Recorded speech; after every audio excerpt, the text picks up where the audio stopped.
জাতীয় জুলাই সনদের স্বাক্ষর অনুষ্ঠান আগামীকাল শুক্রবার হতে যাচ্ছে। জাতীয় সংসদ ভবনের দক্ষিণ প্লাজায় বিকেল 4টায় অনুষ্ঠিত হতে যাওয়া এই অনুষ্ঠানে উপস্থিত থাকবেন প্রধান উপদেষ্টা ডক্টর মোহাম্মদ ইউনূস।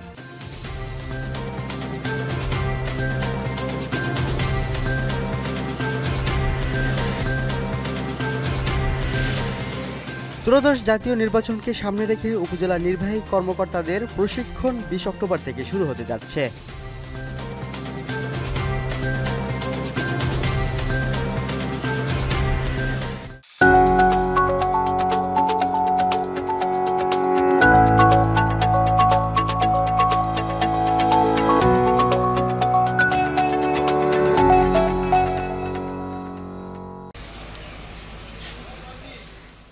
চট্টগ্রামের পটিয়ায় আল জামিয়াতুল আরবিয়াতুল ইসলামী জিরি মাদ্রাসা পরিদর্শন শেষে আলেম ওলামাদের সাথে মতবিনিময় সভা করেছেন বিএনপির স্থায়ী কমিটির সদস্য সালাউদ্দিন আহমেদ। এ সময় তিনি বলেন, শাপলা চত্বরের রক্তের ধারায় মুক্ত হয়েছে আজকের বাংলাদেশ।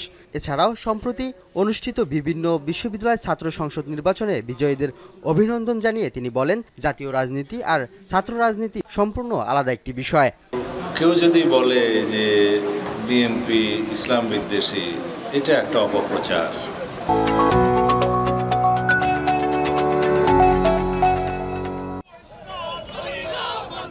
চট্টগ্রাম উত্তর জেলা যুবদলের সদ্য বহিষ্কৃত যুগ্ম সম্পাদক রুকন উদ্দিনের বহিষ্কার আদেশ ও মিথ্যা মামলা প্রত্যাহারের দাবিতে বিক্ষোভ সমাবেশ ও মানববন্ধন অনুষ্ঠিত হয়েছে। দুপুরে নগরীর সিটি গেট এলাকায় এই বিক্ষোভ সমাবেশ অনুষ্ঠিত হয়। এ সময় উপস্থিত ছিলেন সীতাকুণ্ড উপজেলা বিএনপির সদস্য ও উপজেলা তাঁতি দলের সভাপতি এস.এম. লোকমান হাকিম, উত্তর জেলা যুব দলের সহ সভাপতি মোহাম্মদ ইসমাইল হোসেন সহ অনেকে।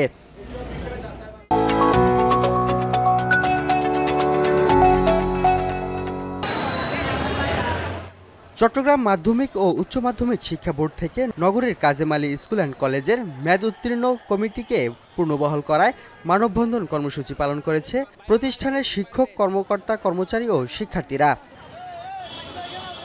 সকালে কাজেম আলী স্কুল ও কলেজের সামনে প্রধান সড়কে এই মানববন্ধন কর্মসূচি পালন করেন তারা। এতে উপস্থিত ছিলেন প্রতিষ্ঠানের অধ্যক্ষ মোহাম্মদ বুরহানুদ্দিন চৌধুরী, সহকারী প্রধান শিক্ষক লুৎফুর কবির ভূঁইয়া ও কলেজ কোঅর্ডিনেটর আফরোজা আক্তার সহ অনেকে। তারা বলেন, বোর্ডের এমন সিদ্ধান্ত কলেজের উন্নয়নকে বাধাগ্রস্ত করবে। আগে ছিল, এখন আছে, মানে ওনাকে বাদ দিয়ে আমরা একটা নতুন সভাপতি চাই।